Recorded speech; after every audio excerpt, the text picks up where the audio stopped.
जो आपण auto परमिटच्या process सुरू केलेला आहे ते फार ट्रान्सपरंट आहे.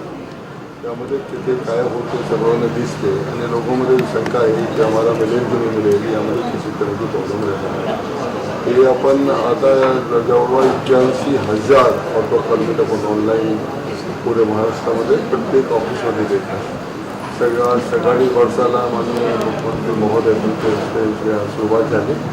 नागपूर सिटी आणि आपला औरंगाबाद म्हणजे मुख्यमंत्री यांच्या स्टेशन झाला. बाकीचा प्रोसेस आपल्या समोर त्या प्रोसेससाठी एकूण 1,75,349 अर्ज आता आपल्याला.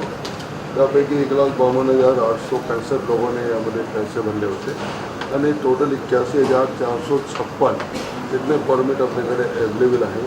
आणि अजून यांचा प्रोसेस आपला त्यामध्ये जो पात्र ॲप्लिकेशन आहे 1,30,563 आहे.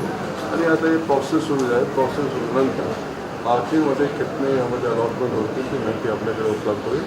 आणि जो आपण लॉटरी इथे काढत आहे पद्धती तेलामध्ये सुद्धा त्याची माहिती लोकांमध्ये आहे.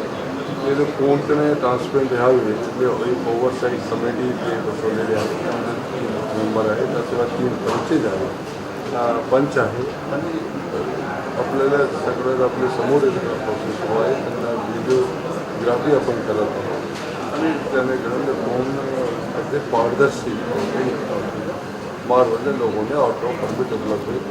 त्यांच्या माध्यमातून लोकांनी रोजगारसुद्धा उपलब्ध होणार आहे. आणि आता जो रिफ्युजल काय जो म्हणजे जे लोक रिफ्युजल होतात ऑटो ते सुद्धा कमी होईल. आणि प्रत्येक जिल्ह्यामध्ये आणि मुंबईमध्ये त्यांचे ज्यादा ऑटो रस्ते पर आले तर लोकांनी यांची सुद्धा मिळणार आहे. और त्यांचा जो वेट पिरियड होता ते सुद्धा कमी.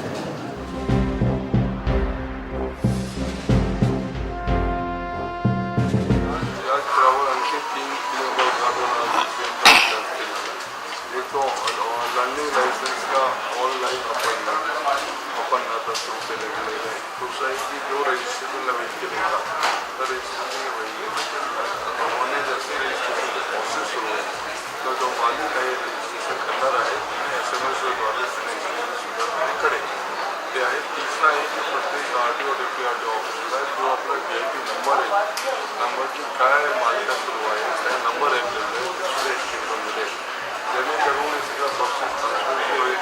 आणि सतत तक्रार असतात की एजंट दलाल ऑफिसमध्ये बचाव असेल पण निश्चितपणे एक लोकांनी सुद्धा सोयी उपलब्ध होईल. त्यांचा त्रास कमी होईल आणि चांगली सेवा RTO ऑफिसच्या माध्यमातून देऊ शकतो.